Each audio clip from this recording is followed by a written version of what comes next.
bonjour. Alors, salut, peux-tu nous donner ton prénom pour commencer? Alexandre.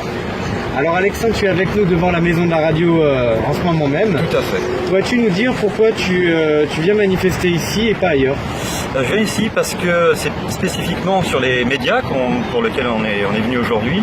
Et je n'en peux plus de toujours avoir le même son de cloche en ce qui concerne les guerres au Moyen-Orient, l'économie, et tant de sujets où à chaque fois, que ce soit par l'AFP ou d'autres systèmes pour les médias qui nous envoient toujours le même discours, alors que les faits sont les faits, et qu'en grattant un petit peu, il y a tellement d'opposition, tellement de choses qu'on pourrait dire pour argumenter des explications contraires, qui ne sont jamais propagées dans les médias, jamais. Est-ce que sur les médias, tu considères qu'il devrait y avoir une différence qualitative entre le service public de l'information et puis ce qui est de l'ordre du privé, on va dire? Bien sûr, ne serait-ce que pour les représentants là, au présidentiel, ceux qui sont présentés au présidentiel, on aurait dû avoir des choses beaucoup plus équilibrées, des temps de parole plus justes, et puis des gens qui sont moins, des journalistes qui sont moins soumis par le système, qui seraient peut-être plus libres de pouvoir discuter de choses différentes, des émissions aussi, qui seraient moins soumis au nombre de gens qui regardent, tout simplement un devoir d'État d'informer sur les différents sons de cloche.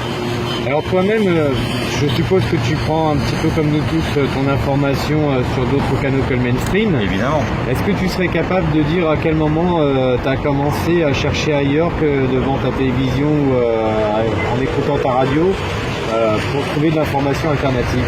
Je pourrais pas le dire. Je sais que moi c'est venu par curiosité, parce que c'était frais comme information, que ça me changeait de ce que j'entendais tous les jours, et que c'était à la base quelque chose d'un petit peu entertainment, c'était pour le divertissement un petit peu que je suis tombé là-dedans, que j'ai découvert un monde culturel, sociologique, économique, que j'ignorais totalement.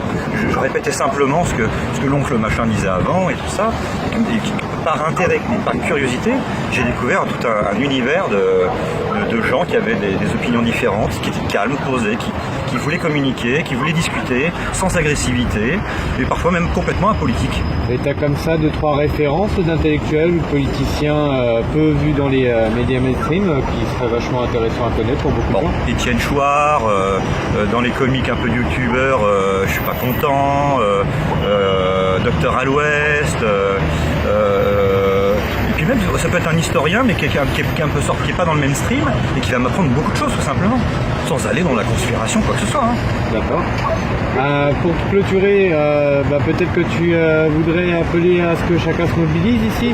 Mais il faut venir, c'est complètement apolitisé. Si vous n'êtes pas content, il faut venir, c'est tout. Il suffit que vous ne soyez pas content, vous avez votre place ici. C'est pas compliqué. Merci beaucoup. Je vous en prie.